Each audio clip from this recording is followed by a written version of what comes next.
This is the Authentic Change Podcast, and I am Mike Horne.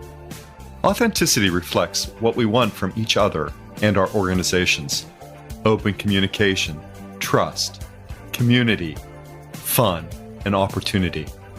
I want to help you to do your best in your personal and professional relationships. This podcast delivers expertise, insights, and approaches on authentic leadership, to live your purpose, to lead from your values, to establish connected relationships, to steward people and culture change, to build and sustain prosperity, and to open doors and possibilities. This podcast will assist you in paving the way forward to personal, team, and organizational prosperity. Welcome to this edition of Authentic Change. I am absolutely delighted to have in our studio of sorts the co-founder and chief executive officer of Better Organizations by Design, Nenuca Syquia. And you're going to have to help me with the pronunciation of the surname, Nenuca. Don't worry about it, Mike. All right. I am so delighted that Nenuca has decided to join us. She brings with her firm Boxed strategic integrated solutions for organizations, teams, and leaders, advising leadership teams who are on a mission to transform and to grow their businesses. It's really right in the wheelhouse for all of our listeners who are concerned with the topics of growth and development, whether that's growing and scaling a company for success, whether that's growing and scaling individuals and leaders in their teams for success. So, Nenuca, welcome to Authentic Change. Why don't you say a few words about yourself, please? Well, Mike, first, I am so happy to be here with you. I am equipped with my teeth, I have my comfy chair. This is going to be a good conversation, I think. So thank you for having me. I'm excited to be here. I'll add a little bit more about myself. I am based in the Bay Area. I moved out here from the Philippines. You can probably tell from my accent. And I was so excited, actually, that I became a citizen right in time to vote for the 2020 elections. What else can I say about myself? As a practitioner, I very much specialize in organization design and a lot of executive facilitation. But really, the root of the work that I do comes from having been at toxic work environments and experiencing that firsthand and wanting nobody to ever go through that experience ever again. Well, I'm so sorry to hear that, that you had that experience and that you've used it as a springboard for Boxed, Better Organizations by Design, which is just an amazing name for an organization, particularly as it's BOXD. And you're able to find it at boxd.us, Mike. Thank you. Yes. It's a wonderful way to think about how you used what you learned about toxic work environments and use that as a platform to begin to express your leadership on a greater scale. So what are some of the key things that you would convey to our listeners about either growing and scaling the business, about growing and scaling from your learning there and your work with others? I would say if you're thinking about scaling your organization, or your business, I would think about it at three levels. One is thinking about how you scale the actual organization. So designing things so that they are operating where there are multitudes of people now working together. The second is looking at how your teams internalize the work and how they actually perform, because teams are the unit at which work really happens. And then last but definitely not least, investing in your leaders. They are the ones who pull your teams forward. They are the ones who make decisions that shape the organization. So that's why today, Mike, I'm so excited to be talking about authentic leadership, because the leaders, though we are talking about individual people, they are so critical in terms of making or breaking companies. Right. I don't think you can really think about organizations without thinking about leadership. Yeah.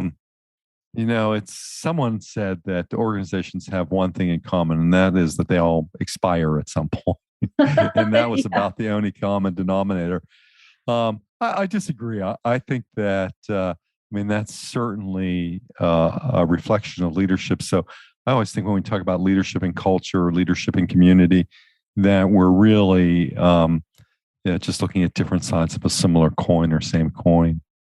Oh yeah, leaders are the source of the culture for sure. Like people are watching them very carefully. Again, and I said this earlier, they make the decisions too that shape the organization and people's work experience. Leaders are absolutely central. It used to be that you mentioned the topic of toxic workplaces. At one point in time, in the not too distant past, there was a lot of conversation on toxicity in the workplace. I remember going to a lecture or a talk by Warner Burke from Columbia on toxicity in the workplace. And one of the things that he observed was that there had never been a time where we had seen so many titles in the book world that contained or that described toxicity in management. How do you describe that? I mean, what are some of the lessons learned there, perhaps? And let's make that even more relevant, Mike. Maybe toxicity is not the word, but let's think about the great resignation that everybody's going through. People are suddenly finding their work environments lackluster, like less fulfilling perhaps than they had. I think the great resignation is making people realize how unfulfilling work can sometimes be. And then taking that to the extreme, then you have the toxic environments where you actually have people who feel like they cannot show up and be their real selves, who might even feel drained from going to the office. I know people joke about hating Mondays, but if you actually really do hate Mondays, I would invite you to do some introspection as to why that actually is, because there might be something about your work environment that's making that happen. I love Mondays, Mike. I love the people that I get to work with, individuals like yourself. Right. And so much of what we know about management and leadership and moreover engagement is that, at least if, according to the Gallup study, 70% of engagement is within managerial control. Mm-hmm. Yeah. And we have a long history of promoting people into management based on their technical skills Correct. and their abilities. And in fact, those that rise to leadership are often have among the most developed set of communication skills other than their peers. So as we know that, but it seems that, that 70-year history of social science research doesn't mean much, because I believe that promotion based on technical ability is still the dominant form for promotion. I have definitely seen that. And we talk about leaders getting knighted into positions where they're not necessarily prepared for it, but it is bestowed upon them. And all right, you are now promoted to this level. Now go lead. And they're not necessarily equipped to operate differently from how they had been operating before. And I want to add one more thought too on that, Mike. And I want to see what you think about this, which is there are multiple aspects that we need to look at when we are promoting people. One is, yes, are they technically capable? Two is, do they then have the leadership skills? But the third thing, which is what I wanted to talk to you about, is how whole are they themselves as individuals? Because I do definitely think having healthy self-esteem does allow you to be a better leader. And people who don't have that, their teams suffer. They themselves also suffer, honestly. It is awful to not have healthy self-esteem for yourself. Like, it feels awful for you. And it definitely does not feel good for the team who is reporting to you when that is the case. Yeah, sure. And how do you think that manifests, or how does that show up? Having healthy self-esteem or low self-esteem, you mean? Well, how does it show up in leadership? Perhaps if someone has esteem issues that you might consider, they don't have good self-esteem. How does that show up in leadership? Let's think about this. And by the way, this will reflect shades of the toxic environment when we start talking about this. Off the top of my head, definitely territorialism. Like, you hear leaders say, these are my people. This is my remit. Get out of here. Don't come dipping your hands into things that I'm responsible for. Definitely, you'll also see resource hoarding or gatekeeping. So leaders with lower self-esteem, they'll try to keep information to themselves so that people will have to go to them constantly, so that they're constantly in the center of the mix. People who are hypercritical, and they themselves cannot accept negative feedback because it feels like a threat to who they are. Do you have any other experiences with this? No, I just would think, who would want to work in that environment? Yeah. Right. That's a challenging set of circumstances. Yes. And definitely, I think also low self-esteem will lead to power tripping. The Mm-hmm. whole what I say goes and I cannot be questioned. Like, this is how it's going to be. Mm-hmm. And so I'm talking about the more aggressive side of that, but there's Sure. also the um, more passive side, like being afraid to speak openly. I think leaders who do suffer from low self esteem will not make themselves vulnerable. They will not stick their necks out and perhaps say what others don't want to say. And How do you make that kind of diagnosis? I mean, that it's an esteem issue that affects a leader. I mean, does that have to be some sort of self-disclosure, do you think? Or I don't know if people necessarily who do have low self esteem will recognize it, but I think when people read through descriptions, they might be able to self diagnose. I see. I always hesitate to say, I'm not I am not a clinical psychologist. So I would Right. never immediately label somebody as being Right. one way or the other. But you can observe and you can sense a pattern. So I'm glad you asked that, Mike, because I also want to make sure we're not talking about um, single instances. Because if somebody is under a lot of stress, sometimes these behaviors might come out. But what you're looking for is really a pattern. And how that affects the team environment. Yeah, how they So respond. what prompts the leader for change in that regard? Oh, I'd love to throw that question back to you, Mike, because as a leadership coach, I'm sure you've had people come to you with things that they do want to work on. Well, I'm attracted to working with goal-oriented people, and I think that having some sort of dissatisfaction is Mhm. often what prompts a person to seek out coaching. And that dissatisfaction might be in terms of there's something that is lacking, something that they'd like to develop more of.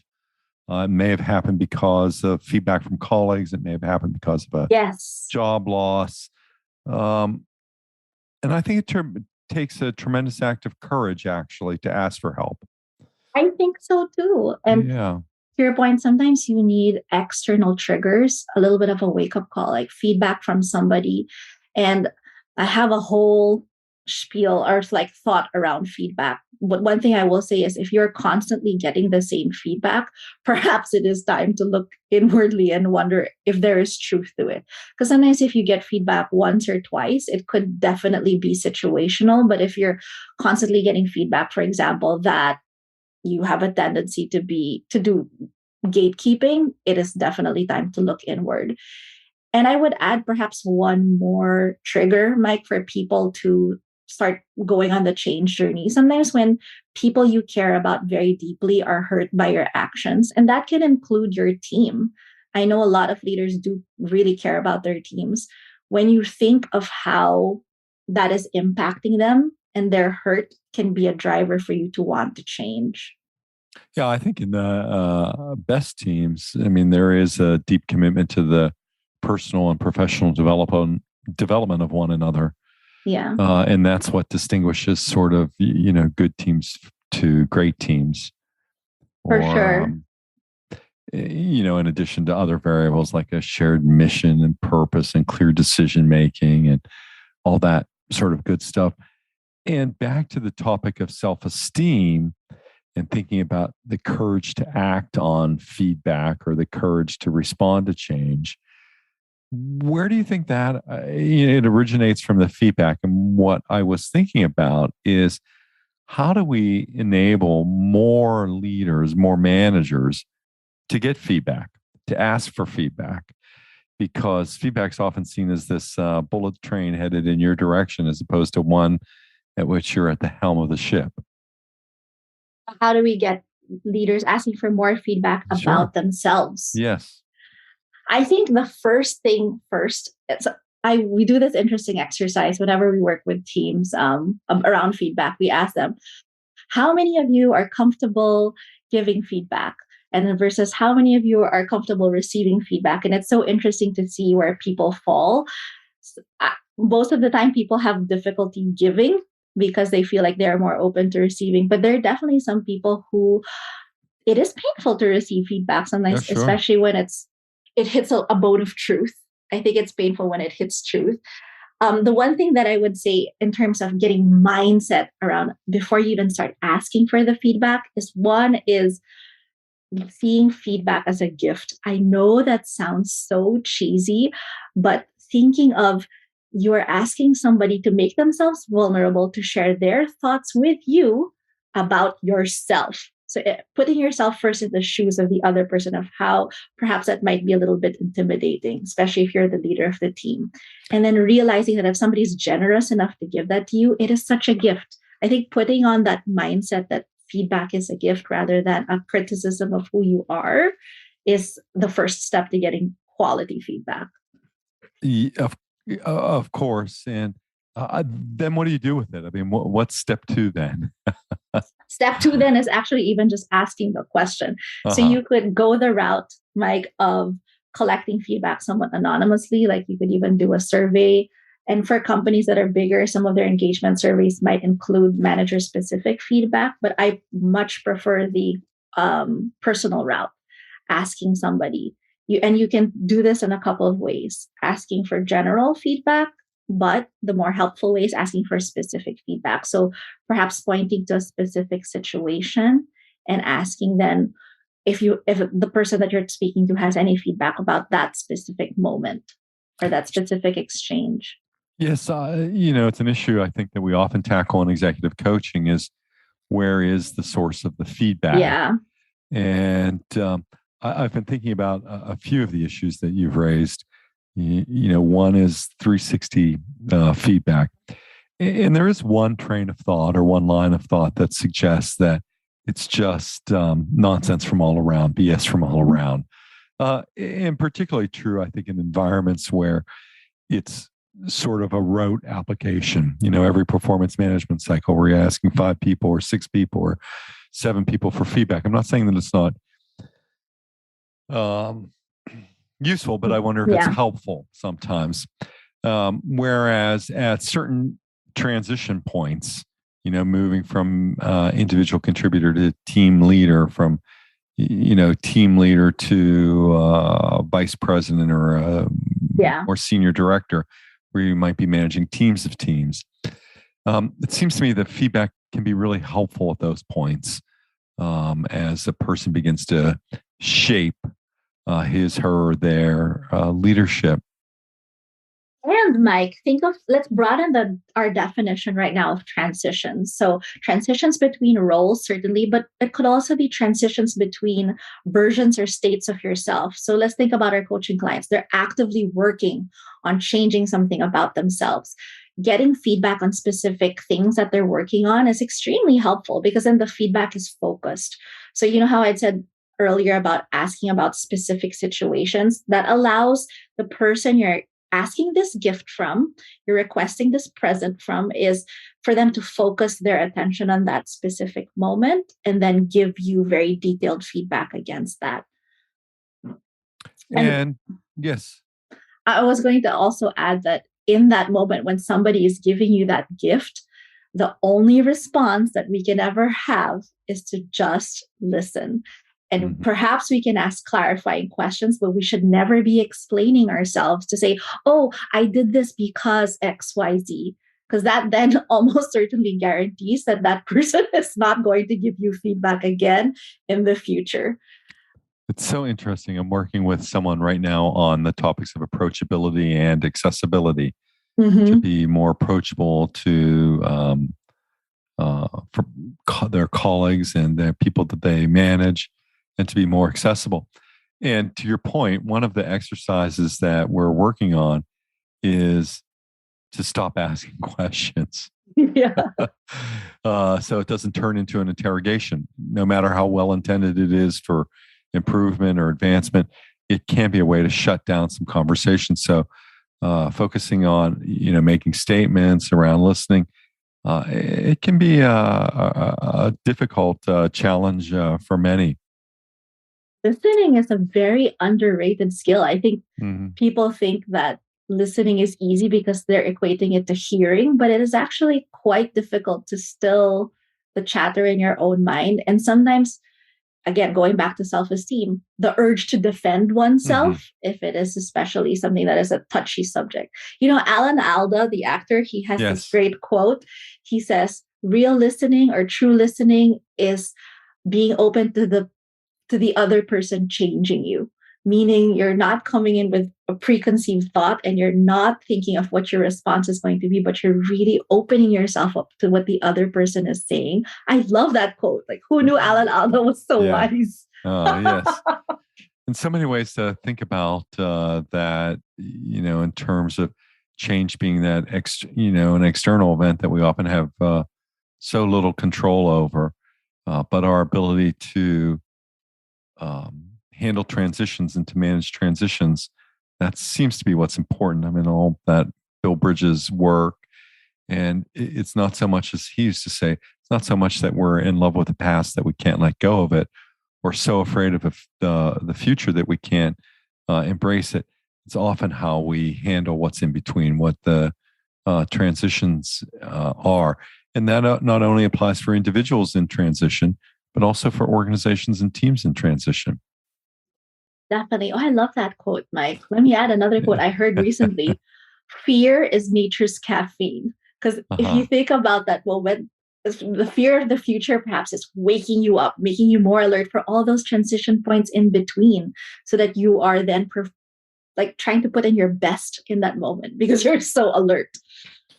Right. And really working to understand how we help others to make progress and how we move forward and bring a sense of hope to the workplace. And I was wondering about that in relationship to esteem issues and hope, how that bridges crossed, or that ocean parted, or that or what the progression of movement might be in the team. Seems like you might. That's such a great question, Mike, how hope relates to self-esteem. Let's explore that one a little bit. Well, for me, I mean, in authentic leadership, and for those of you who follow my blog post, you'll see in May topics around hope and why in authentic leaders bring a sense of hope to the workplace and to the communities in which they work. Hope, gives us a belief in the possible. Mm-hmm. And I would say self-esteem performs a lot of the same function as well, because make no mistake, in our conversation, having high self-esteem does not make you impervious to failure. It does not make you perfect, but it does make you more resilient and open to learning, I think. So you accept that you are a work in progress. You accept that the organization is a work in progress, that you're not perfect, but you're always getting better.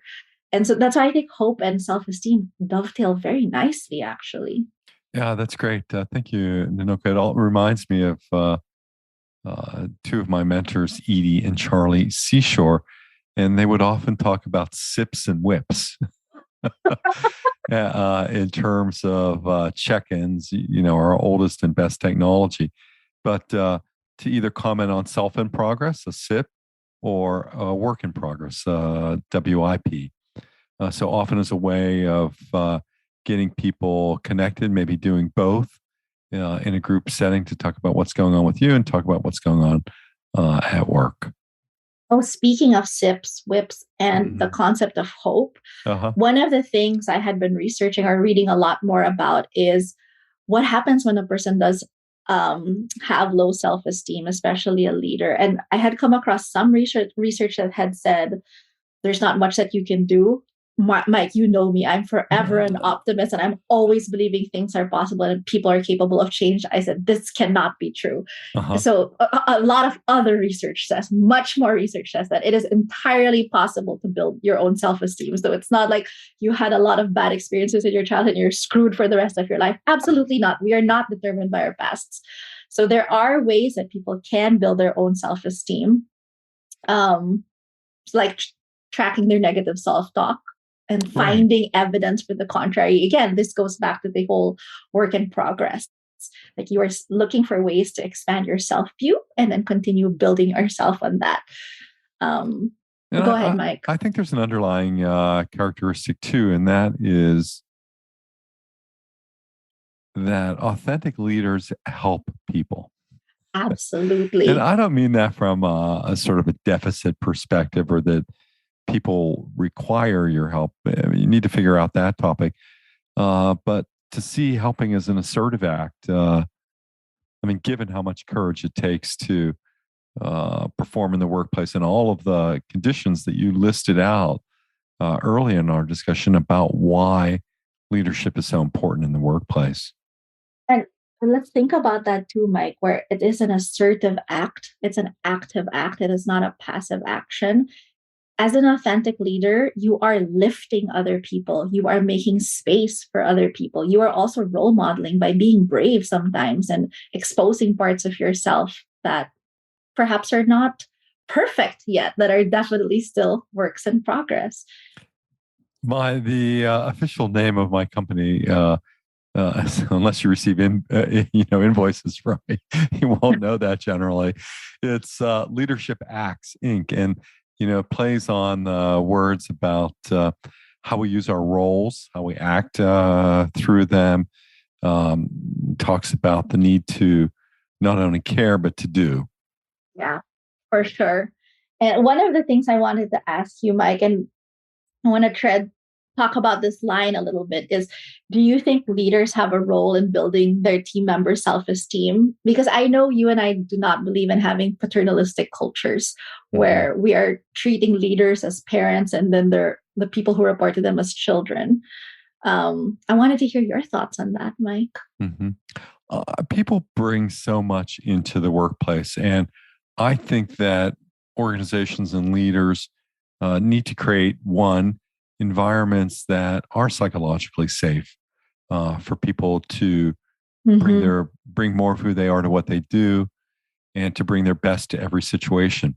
And in my experience, the way to do that is through authentic leadership, which starts with trust. So that's the first sort of take on that. And for me, that's the antidote to the rise of technical leadership advancement. And I think a solution to many of the ills that challenge engagement today. And the second step is that employers and organizations of all shapes and sizes need to do more with mental health and mental health awareness and what that means. So, a lot of what I'm seeing in headlines now is around neurodiversity and, to what extent do esteem issues relate to that topic? I'm unclear. I don't know. But I think those two actions, primarily around creating an environment for authentic leaders and authentic leadership to flourish, maybe you break that down into a second point of psychologically safe workplaces. And then that maybe the third point around doing more to talk about mental health in the workplace. Oh, I cannot see how somebody can work in an environment and be successful and happy when their mental health is suffering. I do definitely think our leaders have a role in terms of not solving it for them, but giving people the opportunities and the resources to be able to solve that also. And then making it possible too for people to be honest when they are suffering. I recently went through a major challenging time. Box was growing very fast, and I can definitely say my mental health was in the basement. It was not just on the floor. It was down, down, down in the foundation. It was pretty crippling. And sorry to hear that. Oh, yeah, this is when Box was growing. Box is still growing, but this is the time when we were transitioning between phases and we were really growing pretty gangbusters. I felt so much pressure as the leader of the organization. One, I felt that our clients had trusted us to come on to help them with their needs. And two, I had these amazing people who were coming with me on this journey. And I just felt there was so much on my shoulders. I felt like I did not have enough hours in the day. I did not have the answers for everything. And there were some days, literally, Mike, I was reduced to a crying heap on the floor. And this is why I think self-esteem is so valuable too. I knew that this moment was not going to define me and I could find ways out of it. The first thing I did was seek therapy. I needed help just being able to change some of the self-talk that I had around growing the business. I think asking for external help, like you and I had talked about this earlier, is an act of courage. It does feel scary, but it is such a great investment. I learned a lot of skills going through therapy, and I learned a lot about myself for sure. Yeah, go ahead. Thank you so much. I mean, that's great advocacy and really a wonderful way to talk about mental health at work, and to consider it in the leadership landscape and growing a business, and the challenges and stressors that accompany those acts. Yeah. It is, you cannot expect people to perform at their best when they are not feeling their best, and that when their minds and their mental health, their emotional health is suffering. It's not possible. Right. And it is an astute act of leadership to recognize that.